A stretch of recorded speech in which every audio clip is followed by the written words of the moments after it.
to Down the Fleece Hole. My name is Barb and I'm your host, and I'm coming to you from mid-Michigan. So it's been about a month since I last put up a podcast. I recorded my last podcast and I had some computer problems with my photo editing. So my plan is to actually go and I will be putting up the podcast that I recorded that hadn't gotten up, and also this one will be coming up too. So we'll see what I can get done within what's left of the weekend here. And you guys might be seeing two podcasts coming up at the same time, and that hopefully got the computer problem solved. Ended up, my boyfriend got me a desktop computer that he found for a really good deal that should handle the video editing software a lot better than my laptop is able to. So that should hopefully make things a bit easier. So the last time that I recorded, I had shown some projects that I had been working on and some things that I had started. And I am still working on quite a few things, but I did finish the cross-stitch pattern that I had shown. I still need to go and I need to wash it and to press it out. It's really wrinkled right now. And then I need to decide how I want to display it, if I want to do a frame or if I wanted to put it into a hoop. But this was one that I showed on the last recording. It's a little cross-stitch that came in a kit. Very easy in that. It says laundry today or naked tomorrow. So like I said in my last podcast, when it comes to doing laundry, I am not a big fan of doing laundry, and that a lot of it comes to me is because of how my setup is, in that I have a slow draining pipe on my water pipe, and if I let it go, it will overflow. And so usually I end up having to spend time downstairs when the laundry's going and being able to be able to get to the washer within just a matter of, within a minute or so when it starts draining, because otherwise if I don't, it overflows and water goes everywhere, and then that's another mess to have to deal with. So I don't think I have anything else that's been finished. I have started some new things. Oh yes, no, I do have. I have some spinning and that to show you guys. It's been a while since I had any spinning done, and that I've been working on stuff, but I've had an ongoing project for this entire summer. But I did finally finish the yarn that I was spinning up for my plan is to do it for a sweater. Grab them all here. And the yarn I ended up getting, or the fiber I got, it is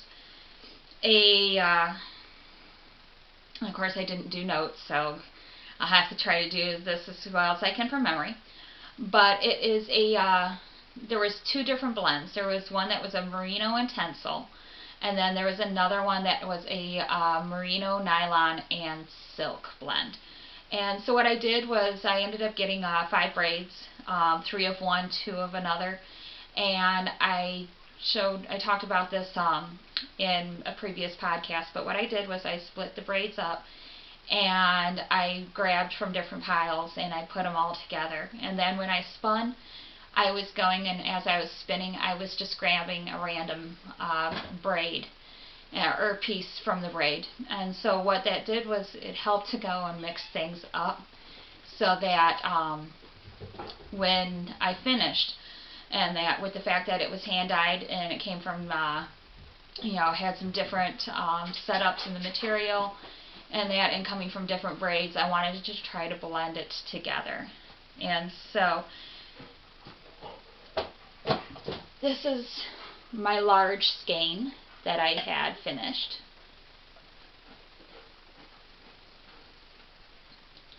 And I will put in the show notes who this came from. I got this offline, and the colorway was called Outlaw. And then I got a couple more smaller skeins here.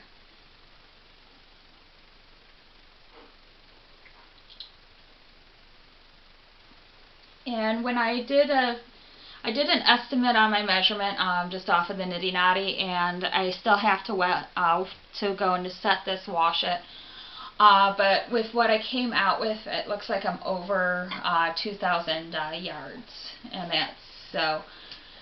I'll have to remeasure it once I wash it, just to see if it goes and if it shrinks at all and that. But I should have enough to actually be able to do a sweater of some kind from it. Okay, so yeah, that takes care of all my finished projects right now, and then I do have some things that I have started. And I ended up going and I started some socks again, and I have two different pairs of socks going right now. I have one that's called Swan Song, and the pattern is by, let's see here,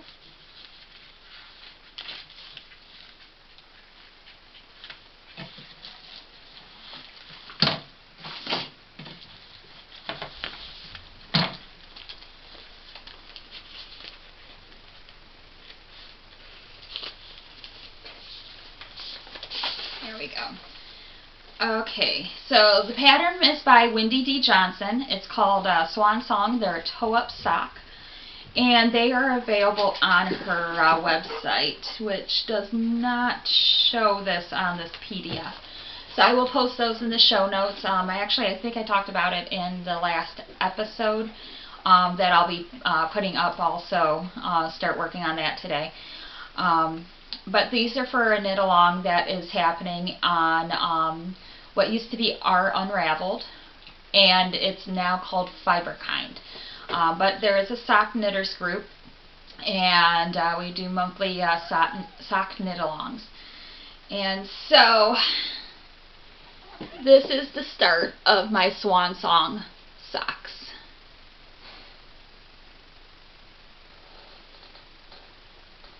And so these are turning out to be really colorful. The yarn here, in that you can see it in the cake. And I got cats hopping around here, and that hopefully they don't make too much more noise. But the yarn is, let me see if I have my tag here, just a moment.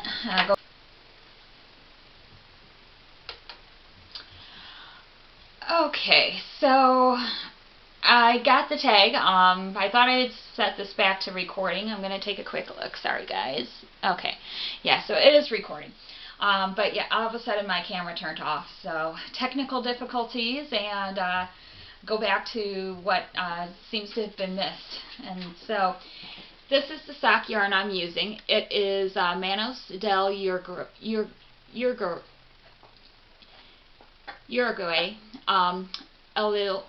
Algeria. It's a superwash merino in polyamide, and the colorway is Genghis Khan.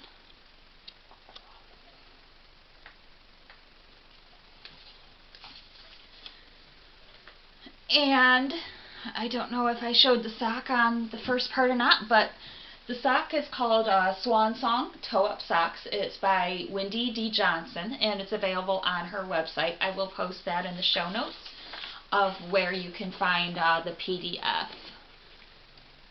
And these are the socks here. And so this is my sock that is been started. It is very colorful, and that it's got some colors that are exactly my style.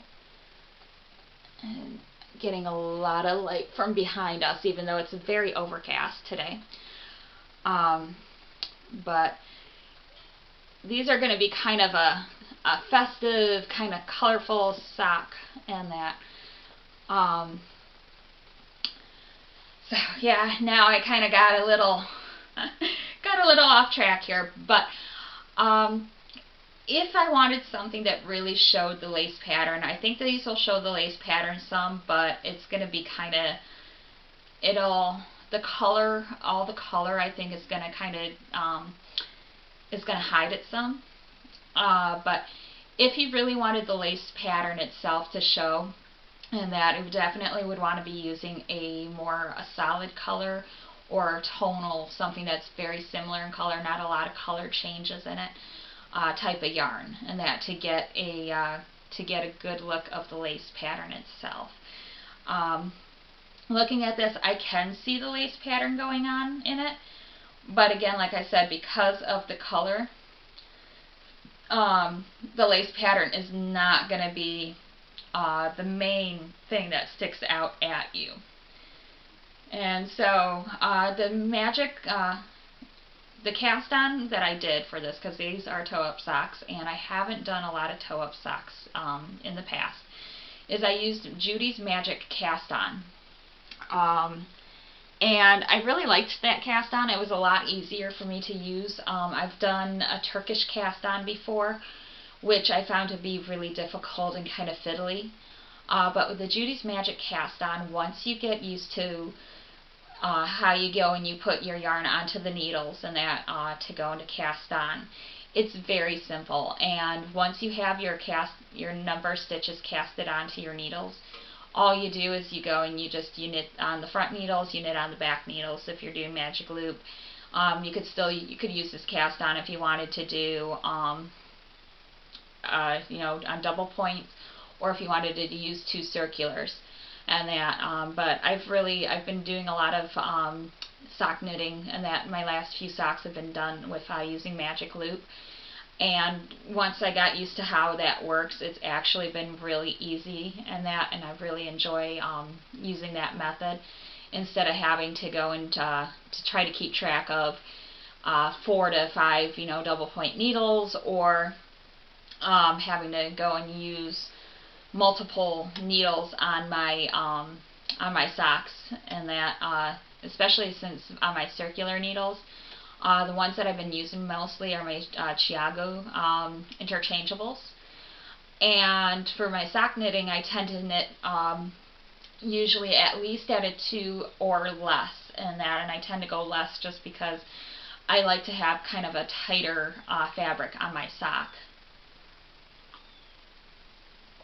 And so with those needles, I actually only have 2 tips that are available, and that so using multiple circular needles to knit socks, and that at this point would not work for me very well. And so then the other thing I started was yesterday. My boyfriend and I, we went out to the movies, and I decided to go and to try doing a little bit of knitting while we're watching the movie. And I've seen people, they have talked about do like just like a plain sock, something that's like a stockinette stitch is basically very simple, that you're not having to really count, you're able to just sit there and to knit, and basically you're knitting by feel. So it's a bit of a challenge, I did find out. But I started up another sock, and I started it up as a toe-up sock, and I was able to get my toe increases set and done before we went in. And I don't know how well the color is showing up on here, but basically these are kind of a striped sock, and that it has some kind of a purpley blue, a bluish green, kind of almost like a teal, a green, and then it goes into a purple, and it just repeats. And this was from yarn that I got. It's Premier Serenity sock yarn, and the color on this one is Borealis. And I ended up getting this, actually it was a clearance yarn that I found when I was at Joann's. And they had these for, it was like $3 a skein. So I picked up 2 skeins in this color, and then they had also one in a purple. And I picked up 2 skeins to do some socks in those too. I figured, $6 for some socks, that's actually a pretty good deal. And getting, something like that, it was actually, it was nice. And then the other thing I have been working on is on my knitting. I've been working on my olive tree sweater. And this one has been one that I've been doing since the summer. And the pattern is by Meiju KP. And it's a paid pattern that I got off of Ravelry back at the beginning of this year. And so I think the last time I showed I was actually just getting into the ribbing and that, but basically the body is just about done. I have about an inch of my 1x1 ribbing that I need to finish off. Let's see if you guys can bring this a little closer so you can see that lace pattern there. And I've gotten about an inch of the ribbing done, and I have about another inch to go. So this is getting really close, and then I'll need to do my sleeves. And I keep saying that, hopefully I'll have this done by the time, it gets cool enough so we can actually wear it. And it's actually starting to finally get cool enough here in Michigan that once I finish it and get it blocked out, I'll be able to put that thing probably right on and start wearing it. I've actually been wearing my Harvest cardigan that I had finished earlier at the beginning of the summer by Tin Can Knits, and which is actually what I have on today. I don't have anything holding it closed, and kind of the way that this pattern works, and I had read it on some of the comments that people had made, is they do like a raglan shape on the sweater or on the cardigan on the sleeves, and it's kind of set low, and so it has a tendency, it does kind of like to fall off the shoulders, but if I put like a shawl pin in, or some people have done like a button to help hold it closed, it stays in place pretty well, and I've actually gotten quite a few compliments on the sweater. Just a second here. I have a dog staring me down. She's got a tennis ball down at my feet waiting for me to throw it. So I'll give her a little throw there, and that, just try to keep her occupied, and that, so I'm sorry guys, and that. German Shepherds and their balls and that, and when they're young they like to play, and it doesn't matter if mom's recording a podcast or not.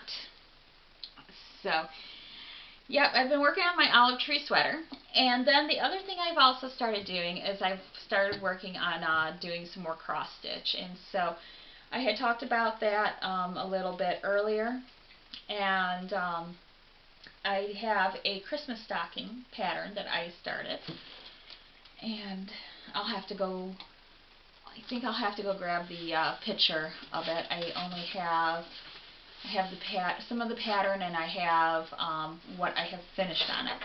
So I'll grab that in a moment. But this is what I have been working on this past week, and I've done actually quite a bit on it. And so this is counted cross stitch. I am using, it's a 16 count 80 cloth, and this is going to actually be a Christmas stocking, and the pattern name is called Early Snow Cardinals. And I'm going to put this on pause again, and I'm going to go grab the picture of the pattern, and that, so I can show you guys what it looks like. Alright, just a moment. Alright, so we are back now. And of course I got German Shepherd here with her ball going, Mom, you ran up the stairs, you came back down, aren't you going to play with me? So, the pattern that I'm working on, it's called Early Snowbird, or Early Snow Cardinals. And that is a picture of the stocking. Let's see if I can get it so that it's not getting too much light reflection. Hopefully you guys can see that okay. But it's a pattern I found available on Etsy. A lot of these, there's a lot of them that are sold in kits, and I was able to find some of the patterns, just the patterns themselves, and that for a lot less than what you'd buy the kit for. And I figured, you know, money-wise, especially depending on some of these, you could actually save some money by picking up your own materials, getting the floss, getting the cloth, and then getting your backing and everything. But another pattern that I'm going to be starting on, and I'm working on getting this one done a bit more, is I have another stocking pattern. And this one is called Sleigh Ride at Dusk. Let's see.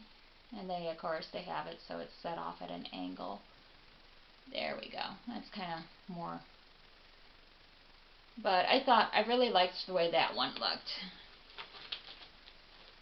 And then I have a long-term project that is going to be going. And I'll have to set up my cloth and that to go and to work that out. But there was a cottage scene that I had found that is a counted cross stitch. And this reminded me a lot of Thomas Kincaid. And so this one I think is probably going to take me at least a year. It might take me more, it just depends. Really just depends on how much I work at it and how long it takes. But my plan for that, and also for the other stocking, is I'm going to do some gridding on the fabric, and I'm going to use fishing line. And this is something I had read about, and I don't know if you can see it actually on this one, and that you can kind of, you might be able to see some of that yellow that's there. But what that is that's just real fine fishing line that you run through. And there's different ways you can do your gridding if you want. But basically you grid it out so you know where your 10 by 10 squares are. And so while you're working on your pattern, then you can go and you can keep track of where you're supposed to be, where you're supposed to be putting your stitches. It makes it a little bit easier than going and trying to count out from a certain area. And then the other thing is that actually, if you do that and you know that you have your project centered enough on your cloth, you don't actually have to find the center of the cloth and then find the center of the project and work from center out. This frees you up to actually be able to work from anywhere, within the pattern. So if you want to start at, say the top left corner and you work across, and down, you could do that. It makes it much easier. And the other thing and it's been a while since I had done cross stitch, and when I did cross stitch, I did a lot of things that were much simpler. So you didn't have to keep track of some of the big projects. But what I have found in that, and what I've been doing, is on my copies, as I go and I work on my cross stitch projects and that, and as I go and I do the certain stitches, I've been using highlighters to go and to mark off what I've stitched. And so what that does is that helps to keep things so that you can keep track of where you're at.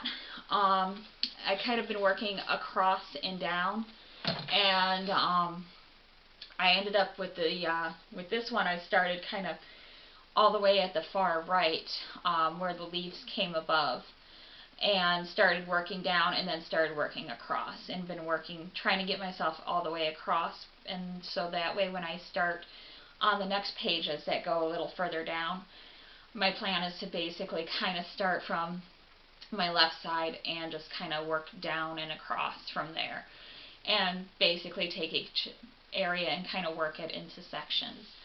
And so so far that's been working well.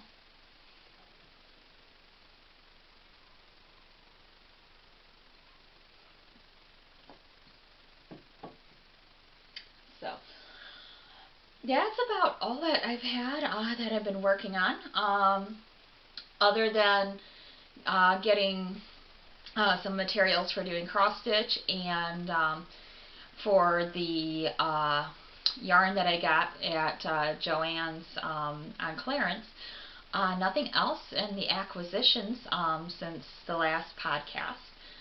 And actually just waiting on my Paradise Fiber Club box. That should be coming probably within the next day or two, and that they just sent those out.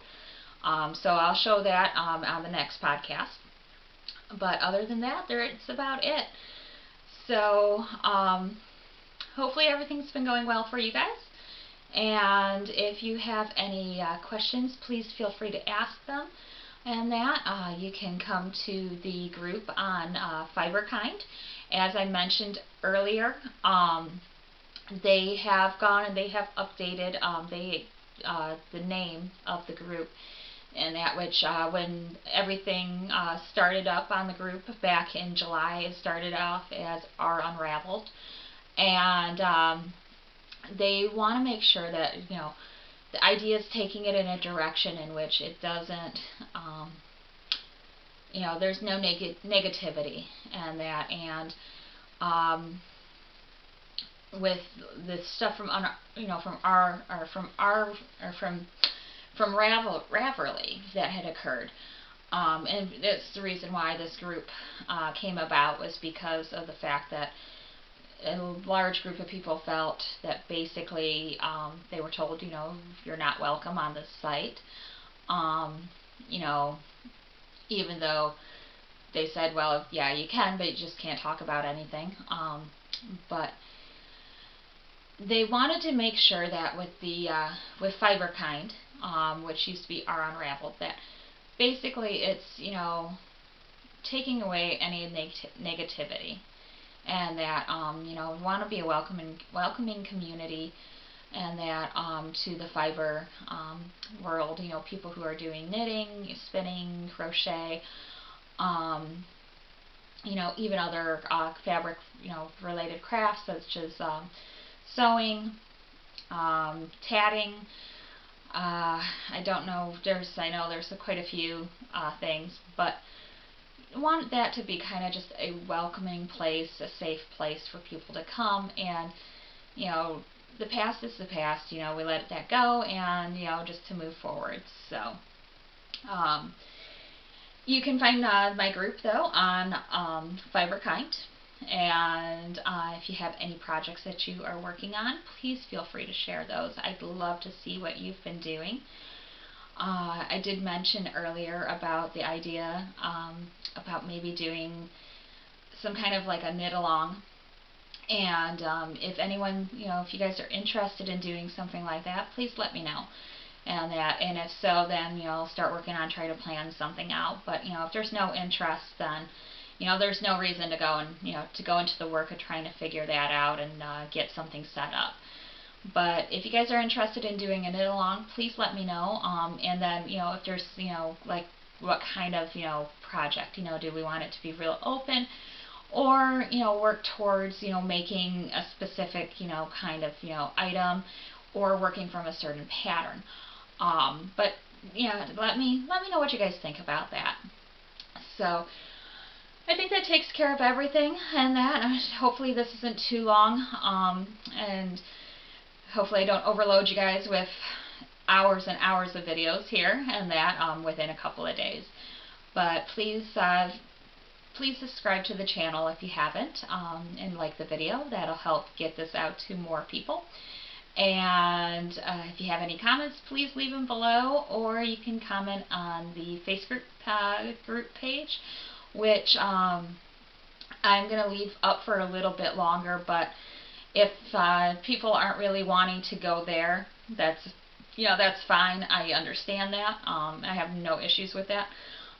But yeah, if there's no interest in the Facebook page, then I will probably close that down, and then just leave it at leave the group page information and that over at Fiberkind. So until next time, you guys all have a wonderful day, and I will see you later.